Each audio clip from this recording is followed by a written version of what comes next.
ಕೊನೆಯದಾಗಿ ನಿಮ್ಮ ಆಶ್ರಮದಲ್ಲಿ ಕಲಿಸಿದಂಥ ಹಾಡು ಆಗ್ಬೋದು ಅಥವಾ ನಿಮ್ಮ ಫೇವರೆಟ್ ಹಾಡು ಆಗ್ಬೋದು. ತುಂಬ ವಿಚಾರಗಳ ಬಗ್ಗೆ ಮಾತಾಡಿದ್ವಿ. ನಮಗೊಂದು ಹಾಡು ಕೇಳಿಸ್ಬೇಕು ಸರ್.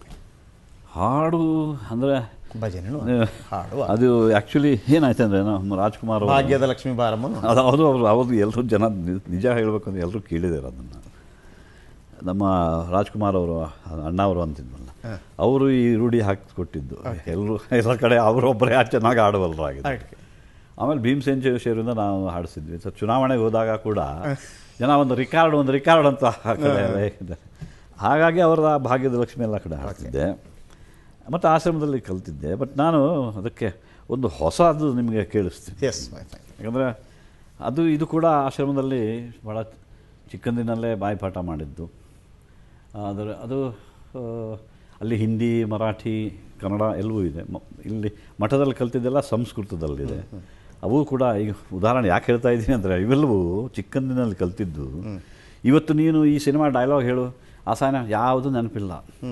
ಬಟ್ 11ನೇ ವಯಸ್ಸಿನೊಳಗೆ ಏನೇನನ್ನು ಮಠದ ಮಂತ್ರಗಳನ್ನು ಕಲ್ತಿದ್ದೆ, ಅಥವಾ ಆಶ್ರಮದಲ್ಲಿ ಯಾವ ಭಜನೆಗಳನ್ನು ಕಲ್ತಿದ್ದೆ, ಅಥವಾ ಯಾವ ಪ್ರಾರ್ಥನೆ ಇವತ್ತಿಗೂ ನನ್ನ ಮನಸ್ಸು ಬಾಯಿಪಾಠ ಅನ್ನೋದಕ್ಕೆ ನಮ್ಮ ಆಶ್ರಮದಲ್ಲಿ ಇದೊಂದು ಗುರುಸ್ತುತಿ ಅಂತ ಹೇಳಿ, ಗುರುಸ್ತುತಿ, ಆನಂದಾಶ್ರಮ ಗುರುಸ್ತುತಿ, ಶ್ರೀ ಗುರು ನಿಜಾನಂದ ಬೋಧ ಅಂತ ಒಂದು ಅದರದ್ದು 2 ಸಾಲುಗಳನ್ನು ಹೇಳ್ತಾರೆ ಅಷ್ಟೇ. ಅಂದರೆ ಸಾಮಾನ್ಯವಾಗಿ ಈ ನಮಗೆ ಚಿಕ್ಕಂದಿನಿಂದ ಹೇಳ್ಕೊಟ್ಟಿದ್ದು ಮನುಷ್ಯನ ಗುರಿ ಏನಿರಬೇಕು ಅಂದರೆ ಧರ್ಮ, ಅರ್ಥ, ಕಾಮ, ಮೋಕ್ಷ ಅಂತ. ಆದರೆ ಈ ಮೋಕ್ಷದ ಸ್ಥಿತಿಯನ್ನು ಯಾರಿಗೂ ಬಣ್ಣಿಸೋಕ್ಕಾಗೋದಿಲ್ಲ ಅಂತ ಹೇಳ್ತಾರೆ. ಆದರೆ ಬಣ್ಣಿಸೋಕ್ಕೆ ಸಾಧ್ಯ ಅದು ಕನ್ನಡ ಪದಗಳಲ್ಲಿ ಅನ್ನೋದನ್ನು ರಾಘವದಾಸ್ ಅನ್ನೋರು, ಅಂದರೆ ಅವರು ಭಾಗವತ ಧರ್ಮದ ಪಾಲನೆಯಲ್ಲಿ ಹಿಂದೆ ಮಹಾರಾಷ್ಟ್ರದಲ್ಲಿ ಏಕನಾಥ ಮಹಾರಾಜರು ಅಂತ ಏನಿದ್ದರು, ಅವರ ಫಾಲೋವರ್ ರಮಾವಲ್ಲಭದಾಸರು, ಅವರ ಶಿಷ್ಯರಾದ ನಿಜಾನಂದ ಸ್ವಾಮಿಗಳು, ಇವರು ರಾಘವದಾಸರು. ಇವರು ಕನ್ನಡದಲ್ಲಿ ಬರೆದಿದ್ದಾರೆ. ಅದು ತುಂಬ ಉದ್ದ ಇದೆ. ಅದರಲ್ಲಿ ಮುಖ್ಯವಾದ 2 ಸಾಲುಗಳನ್ನು ನಾನು ಹೇಳ್ತೀನಿ. ಶಿರದಲ್ಲಿ ಕರಬಿಟ್ಟು ಹೇಳಿದ ಗುಹ್ಯ ಮಂತ್ರ, ಪರಮಗುರು ದಯಾಳ ತೋರಿದ ಬ್ರಹ್ಮಸೂತ್ರ, ಚರಾಚರವ ತುಂಬಿ ಪೂರ್ಣತಾನಾಗಿ ನಿಂತ ಸುಲಭದಿ ತಿಳುಕೊಳ್ಳು ಗುರು ನಿಜಾನಂದ ಬೋಧ. ಗುರು ಉಪಕಾರವನ್ನು ಹೇಗೆ ಮರೆಯಲಿ ನಾನೆನ್ನ, ಗುರು ಉಪಕಾರವನ್ನು ಹೇಗೆ ಮರೆಯಲಿ. ಮನಸ್ಸಿನ ಕೊನೆಯಲ್ಲಿ ಚಿನ್ಮಯಾನಂದ ಜ್ಯೋತಿ, ತನುಮನದೊಳಗೆಲ್ಲ ಹೊಳೆಯುತ್ತಾ ಪೂರ್ಣಕಾಂತಿ. ರವಿ ಶಶಿ ಪ್ರಭೆಗೆ ತಾನುಂಗಿತು ಬೆಳಕಿನಿಂದ, ಸುಲಭದಿ ತಿಳ್ಕೊಳ್ಳೋ ಗುರು ನಿಜಾನಂದ ಬೋಧ.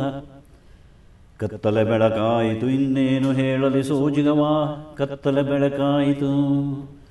ಕತ್ತಲೆ ಬೆಳಕು ಇಲ್ಲದ ಬೆಳಕಿನ ಜ್ಯೋತಿ, ಸುತ್ತಲೂ ಹೊಳೆಯುತ್ತ ಥಳಥಳಿಸುವ ಬ್ರಹ್ಮ. ಹಸ್ತಮಸ್ತಕವಾದ ಗುರು ಕೃಪೆ ಅನುಭವ, ಸ್ವಸ್ಥವಾಯಿತು ನಮ್ಮ ಮನಸ್ಸು ಸ್ವಾನಂದದೇ. ಕತ್ತಲೆ ಬೆಳಕಾಯಿತು ಇನ್ನೇನು ಹೇಳಲಿ ಸೋಜಗವಾ, ಕತ್ತಲೆ ಬೆಳಕಾಯಿತು. ಅಂತರ್ಯದಲ್ಲಿದ್ದ ಆತ್ಮನ ಕಾಣದೇನಾ, ಭ್ರಾಂತನಾಗಿ ಬಹುಬಳಲಿದೆ. ಶಾಂತ ಸದ್ಗುರುವಿನ ಸದ್ಭಕ್ತಿಯಿಂದಲೇ ಏಕಾಂತ ಸ್ವಸುಖ ಧ್ಯಾನಿಸಿ ನೋಡಲು. ಕತ್ತಲೆ ಬೆಳಕಾಯಿತು ಇನ್ನೇನು ಹೇಳಲಿ ಸೋಜಿಗವಾ, ಕತ್ತಲೆ ಬೆಳಕಾಯಿತು.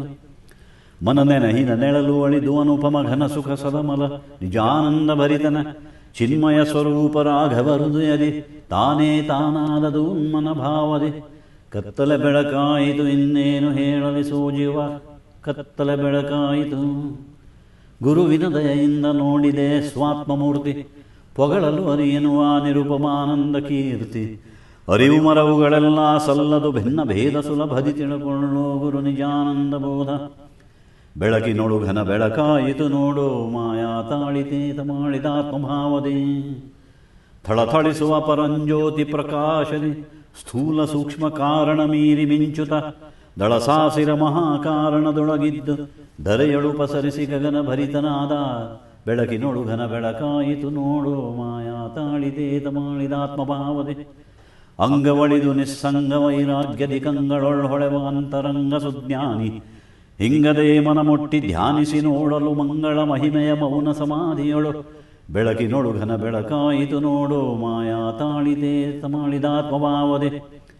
ಅರಿವು ಮರವು ಇಲ್ಲ ಗುರುವಿನ ದಯೆಯಿಂದವರ ಗುರು ನಿಜಾನಂದ ಕರಿಸಿದ ಧರಿಸಿದ ರಾಘವ ಗರ್ಪಿಸಿ ಸುಖವಳ ಹೊರಗಾಗಿ ತುಂಬುತ್ತ ತುಳುಕುತ್ತ ನಿರ್ಮಲನಾಗಿಯು ಬೆಳಕಿನೊಳುಗನ ಬೆಳಕಾಯಿತು ನೋಡೋ ಮಾಯಾ ತಾಳಿತೇತ ಮಾಡಿದಾತ್ಮಭಾವದೇ ಜಗದೊಳು ಜಗದಾತ್ಮ ತುಂಬಿತ ತುಳುಕುತ್ತಾನೆ ಜಗದಲ್ಲಿ ಜಗದ ಆತ್ಮ ತುಂಬಿತ ತುಳುಕುತ್ತಾನೆ ಗಗನದ ಪರಿಯಲ್ಲಿ ತಾನು ತಾನಾಗೀಹನೆ ಅನುಭವ ಶ್ರುತಿ ಶಾಸ್ತ್ರ ಸಾರುತ್ತಾವೆ ನಾಲ್ಕು ವೇದ ಸುಲಭದಿ ತಿಳಕೊಳ್ಳೋ ಗುರು ನಿಜಾನಂದ ಬೋಧ ಅಲ್ಲಿ ಹನೆ ಸ್ವಾಮಿ ಇಲ್ಲಿ ಹನೆ ಸ್ವಾಮಿ ಎಲ್ಲೆಲ್ಲಿ ನೋಡಿದರು ಅಲ್ಲಲ್ಲಿ ಹನೆ ಹಿಂದಿ ಹನೆ ಸ್ವಾಮಿ ಮುಂದಿ ಹನೆ ಸ್ವಾಮಿ ಒಳಗೆ ಹೊರಗೆ ತುಂಬಿ ತುಳುಕುತ್ತಲಿ ಹನೆ ಅಲ್ಲಿ ಹನೆ ಸ್ವಾಮಿ ಇಲ್ಲಿ ಹನೆ ಸ್ವಾಮಿ ಎಲ್ಲೆಲ್ಲಿ ನೋಡಿದರು ಅಲ್ಲಲ್ಲಿ ಹನೆ ಎಡಕಿ ಹನೆ ಸ್ವಾಮಿ ಬಲಕಿ ಹನೆ ಸ್ವಾಮಿ ಭಕ್ತರ ಸಂಗವ ಸಲಹುತ್ತಲಿ ಹನೆ ಅಲ್ಲಿ ಹನೆ ಸ್ವಾಮಿ ಇಲ್ಲಿ ಹನೆ ಸ್ವಾಮಿ ಎಲ್ಲೆಲ್ಲಿ ನೋಡಿದರು ಅಲ್ಲಲ್ಲಿ ಹನೆ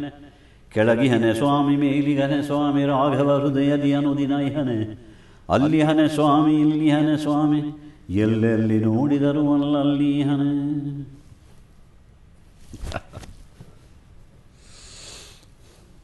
ಎಸ್ ವೀಕ್ಷಕರೇ, ಬಹಳ ಖುಷಿ ಇದೆ ನಮಗೂ ಕೂಡ. ಅನಂತನಾಗ್ ಅವರು ಇಷ್ಟು ಸುದೀರ್ಘವಾಗಿ ಎಲ್ಲೋ ಮಾತಾಡಿಲ್ಲ ಅಂತ ಅನಿಸುತ್ತೆ ಎಲ್ಲ ವಿಚಾರಗಳ ಬಗ್ಗೆ. So I am also very happy. ನಮ್ಮೆಲ್ಲ ವೀಕ್ಷಕರು ಬಹಳ ಖುಷಿಪಟ್ಟಿರ್ತಾರೆ. ಎಲ್ಲ ನಮ್ಮ ಕೆಲವು ಇದನ್ನು ಕೇಳಬೇಕಿತ್ತು ಎಲ್ಲಕ್ಕೂ ಉತ್ತರ ಸಿಕ್ಕಿದೆ ಅಂತ ಅಂದ್ಕೊಂಡಿದ್ದೀನಿ. ಆದರೆ ಅನಂತನಾಗ್ ಅವರು ಹೇಳೋ ಪ್ರಕಾರ ಮಾತಾಡಲಿಕ್ಕೆ ಕೂತ್ಕೊಂಡ್ರೆ ಇನ್ನೂ 10 ಗಂಟೆ ಮಾತಾಡ್ಬೋದು, ಅದು ಬೇರೆ ವಿಚಾರ. ಬಟ್ ಅನಂತನಾಗ್ ಅವರೇ, ಅತ್ಯಮೂಲ್ಯ ಸಮಯವನ್ನು ನಮಗೆ ಕೊಟ್ಟಿದ್ದೀರಿ, ಸಾಕಷ್ಟು ವಿಚಾರಗಳನ್ನು ಮಾತಾಡಿದ್ದೀರಿ. ಜೊತೆಗೆ ನಿಮ್ಮ 2 ಧಾರಾವಾಹಿಗಳಲ್ಲಿ ನಿಮ್ಮನ್ನು ಮತ್ತೆ ಮತ್ತೆ ನೋಡ್ಬೋದು, ಚಿಟ್ಟೆ ಹೆಜ್ಜೆ ಮತ್ತು ನಿತ್ಯೋತ್ಸವ. ಅದಕ್ಕೂ ಕೂಡ ಶುಭ ಹಾರೈಸ್ತೀವಿ. ಜೊತೆಗೆ ನಾನು ಹೇಳಿದೆ ಮೊದಲೇ, ನಾವು ಹಲವಾರು ಸ್ಟಾರ್ಗಳನ್ನು ಇಡೀ ದೇಶಾದ್ಯಂತ ನೋಡ್ತೀವಿ, ಆದರೆ ಎಲ್ಲ ಸ್ಟಾರ್ಗಳ ಮಿಶ್ರಣವೇ ಅನಂತ ಸ್ಟಾರ್. ಅನಂತ ಸ್ಟಾರ್.